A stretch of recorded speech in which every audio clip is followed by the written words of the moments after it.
Hi, I'm Bob Mader, Chairman Emeritus of the National Association of Flight Instructors. I'm here today with Wayne Bailey and John Damish. We're going to be talking to you, the drone pilot and drone instructors, about risk management and some of the tools you can use to become better and safer in the national airspace system. Evening, guys. Hello. Hi, Bob. So we were talking earlier before we started recording this about my favorite topic in aviation in general, risk management. And Wayne and John have some thoughts about that. Wayne, I'm going to kick it over to you. You know, we were talking about earlier about what do we have in common with drone pilots and aviators flying fixed wing manned. And the subject came up with bird strikes. You know, bird strikes affect both sides, drone flying and fixed wing. So what are your thoughts about how birds are affecting, or anybody got any background or history on what kind of birds, how many bird strikes that we've had in the drone industry? How about fixed wing? Do you guys keep up with how many it's being hit on an annual basis? Yes, it is tracked. I don't have the statistics right now. John, you might have them. Not off the top of my head, but it's more than we want. That's true. And of course, there's the famous case of Sully, the ultimate bird strike, where he had to put an Airbus in the Hudson River. Talk about risk management. Indeed. Right. Indeed. And I think for drone pilots, as an instructor, if you're teaching these new pilots, we've got to be able to make sure that they understand where that drone is flying. It could go down at any given time. So if you're in the middle of a street flying, hovering, and you have a bird strike or an owl come in and hits it and has it fall down to the middle of the street, what is it going to hit? Is it going to hit the windshield of a car? Is it going to hit a pedestrian? So it's very, very important that we always be thinking, if where I'm at right now and it goes down, what would it hit? What do you think? I think that's great. John, any thoughts? Well, I think, coming back to the original topic, Bob, of risk management, when I grew up and, learned what risk really meant, there's kind of three approaches to risk management. There's risk elimination, right? And as we all know, the only risk-free flight is no flight, right? So sometimes it's very hard to, take advantage of an aircraft or drone by saying, no, I'm not going to fly today. You might have to, like it's kind of the mission.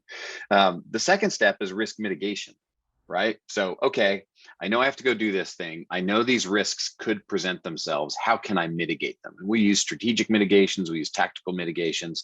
Hopefully those are enough to never get into a position where we have to react and lean on our human capabilities to avoid a mishap. And then I think the last level is risk acceptance.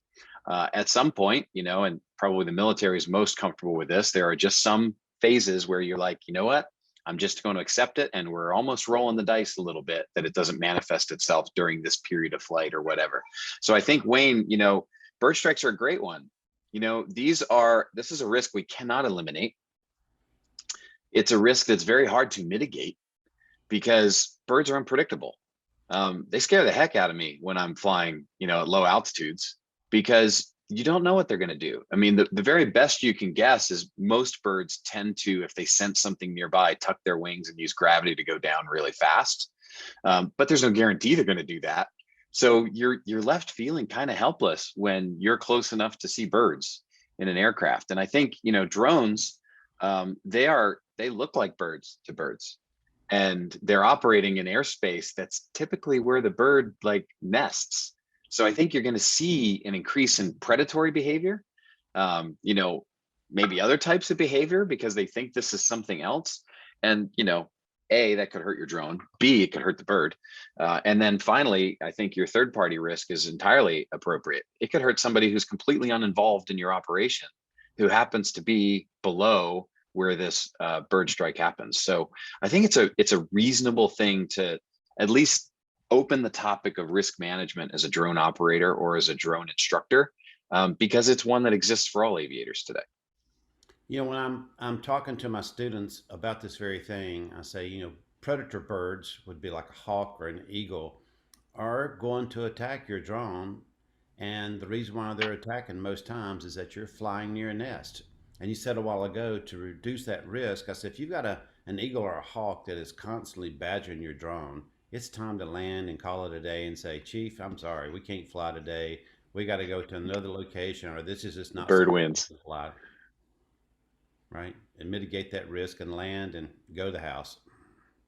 Wayne, I think you had a video you'd like to share about somebody having their aircraft attacked by a bird and the disaster that almost happened.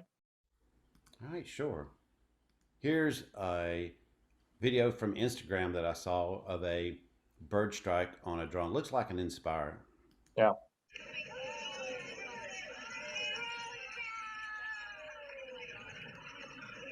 And I just think out loud, where that drone landed, it landed in a street. What if a car had been going by at the time and this thing had hit the windshield? And I was kidding around a while ago. I said, can the driver imagine what he said? Like, did you see the size of that bug? It hit the windshield? No, I'm just kidding. But, you know, this could have caused the car to veer left or right. Here's a pedestrian to the right, could have swerved into him. So all kind of ugly things could have happened just by having that drone loitering above a street. So always be thinking, and this is what I tell my students, always be thinking, if this drone goes down, where is it going and what's it going to hit?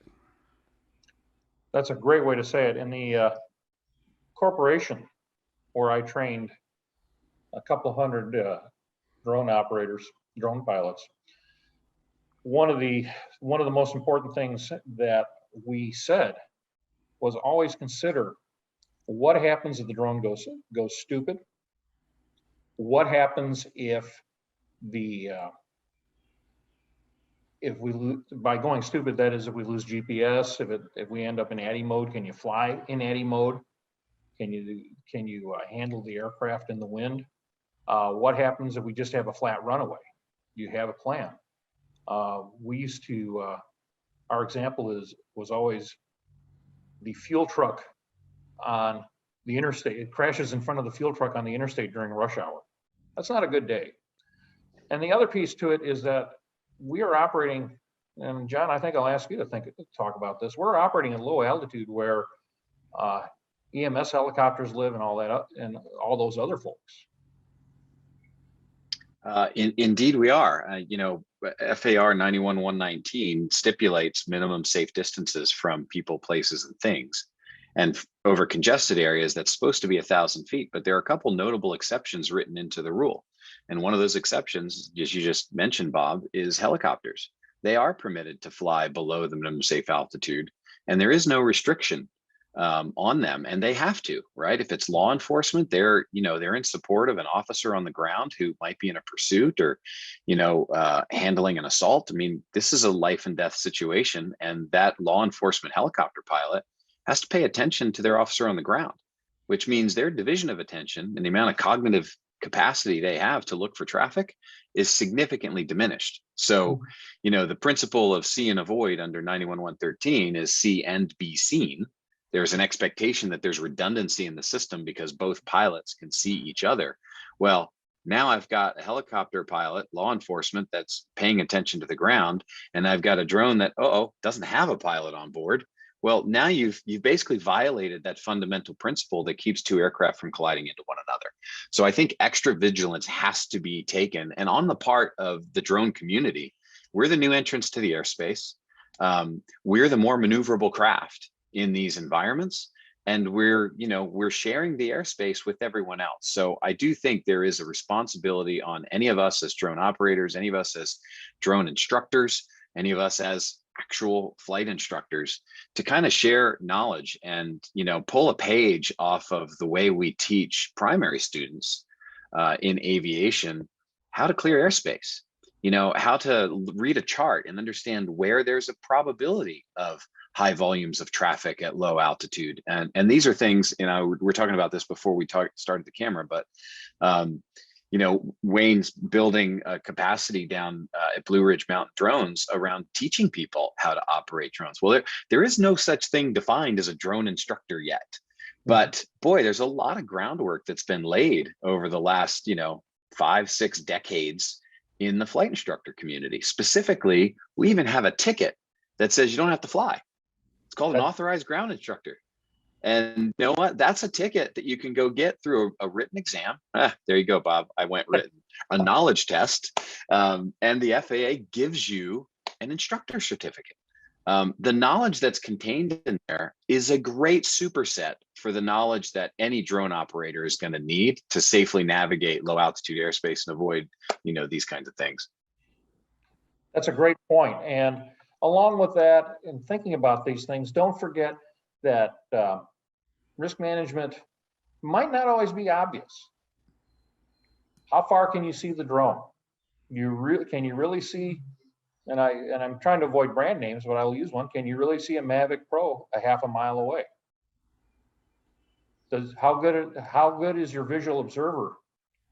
Should you use a visual observer? And if you to help keep the drone in sight, how well can they see it? And speaking of visual observers, what's their role? Maybe you need 2 visual observers, not just to keep the drone in sight, but to keep people who are observing your operation from bothering the pilot at a critical phase.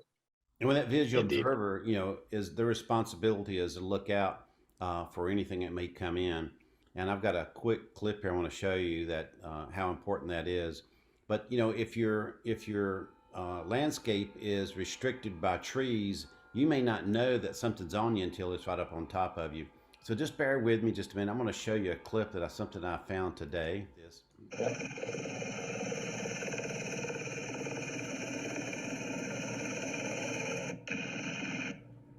So how low is that helicopter? Yeah. How low is the helicopter coming across that bridge, right? Yep. So these are all great examples and just some small examples. So Wayne is new to the aviation instructing. I've been around for 20 plus years as an instructor and helped establish a major drone program at a large corporation. John works for an equally large corporation. How long have you been a flight instructor, John? 25 years. 25 years. So you and I have like experience. These are things that we think about every single day when we go up, not only with a manned pilot or a manned aircraft, I should say, but also when we're out operating our remote aircraft. And John had one more point that I really liked him to bring out about risk. And I will say how easy it's become to fly these aircraft. Yeah. If you don't mind, I'll share a video because it's a nice segue from the bird strike into this topic. Let me share there. So this is courtesy of Google Wing. It's actually on the internet. If you search Google for Google Wing Raven Strike, you'll find it. But this was during a delivery in Australia where Google Wing's been operating for some time now. And a Raven decides he doesn't really like this drone. And what you'll see is pretty incredible. The Raven is easily the size in terms of volume of the drone, but in terms of mass, probably much more. It absolutely shreds the port side stabilizer. But notice the drone. Not only does it resist the attack, it actually completes the delivery. That's pretty amazing, right? Like, I mean, this is a new age of technology that is taking care of things that, a human pilot would be incredibly challenged to be able to deal with. Now, that's wonderful, but there's also an inherent risk in this. And the inherent risk is that we get a little bit too comfortable with what technology can do. And in this exact example, the remote pilot in command is not controlling the aircraft at all. They're simply monitoring systems. In some ways, great. You got the human out of the loop, so the human mistake can't come in and create a problem for you. But at the same time, that RPIC doesn't have to be trained to be a pilot.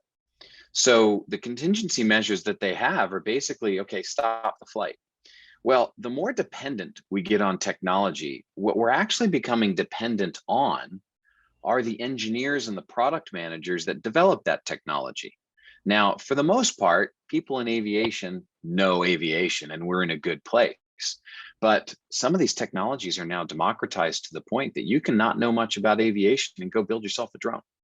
So I just say this with a bit of caution and encouragement for new drone pilots and potential drone instructors or drone instructors. Understand the systems. understand how systems behave in the nominal condition and the off nominal condition, because that's how you can come back to risk mitigation and make sure that you plan your operation, you plan your operational environment in a way that even if the off nominal thing happens and maybe it exceeds your ability to manage it directly, you can accept the risk because you know the outcome is going to be much, much lower. So thanks for that, Bob. I think this is an important point going forward for all of us. Absolutely. I think so too, and I think it's terrific. So here's a bit of a plug for the National Association of Flight Instructors. Well, first to summarize, consider expanding your aviation knowledge. It's not just the Part 107 test.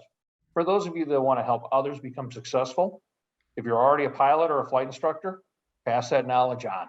That's terrific. If you're not a flight instructor, if you're not a manned pilot, consider getting the advanced ground instructor certificates.